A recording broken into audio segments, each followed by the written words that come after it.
Hey, how's it going? Brandon Fulton here. I'm in the backyard, and today I'm going to show you how we transform this property from a state of disease and despair back into a historic landscape that it deserves to be. I hope you learned something from today's video.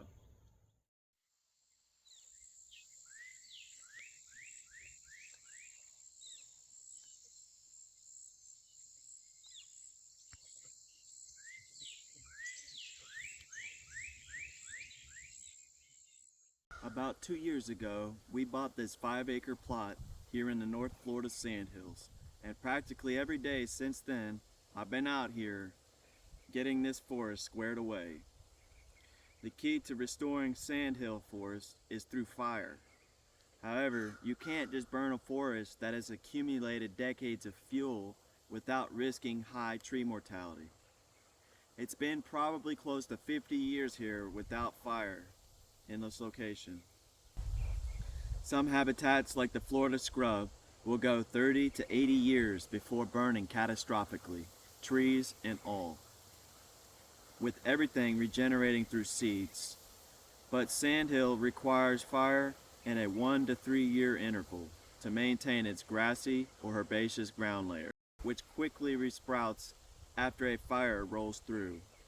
Without fire, hardwoods fill in, and the grasses and forbs get smothered by the shade and they die out and the ground becomes a leafy desert. And after 100 years, this forest is a complete opposite of what it was. So I'm out here in the back, and I was going to show you the process that I go through to get each little block prepared for a fire. Because you don't want to come in here and just start burning, alright? The flames are going to be too hot, they're going to be burning too long. You're going to end up killing your bigger pine trees, or at least stressing them out. There's going to be some mortality. So we're going to go ahead and remove some of the older duff material in the back that doesn't necessarily need to be there for the fire to move across the land. So we're going to get that out of there and actually use it in the garden. We're going to stockpile it up, and then we're going to put the newer pine needles that have fallen within the past year right back over top of what we raked, and it's going to allow the flame to move and burn away the wiregrass and any other species. So what you see behind me is what's called Gopher Apple. It's a rhizomatous species of plant related to the cocoa plum, but it grows mostly underground, and it has tiny stems that grow up above the surface, and it creates like a little landscape mat here. They have a delicious fruit that the gopher tortoises absolutely love. I'm guessing it's why it's called the Gopher Apple. But we're gonna go ahead and create a fire break around this island of Gopher Apple so that it doesn't impact their food sources, because that's one of the main species that I'm trying to benefit here, because their burrows provide so many homes for so many animals. So I want to make sure I maintain a healthy population of gopher tortoise.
But yeah, that's all I really got for y'all today. I've got to get back to work, finishing up this last block.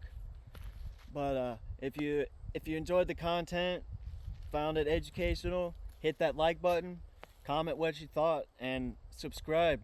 I'll see you in the next video.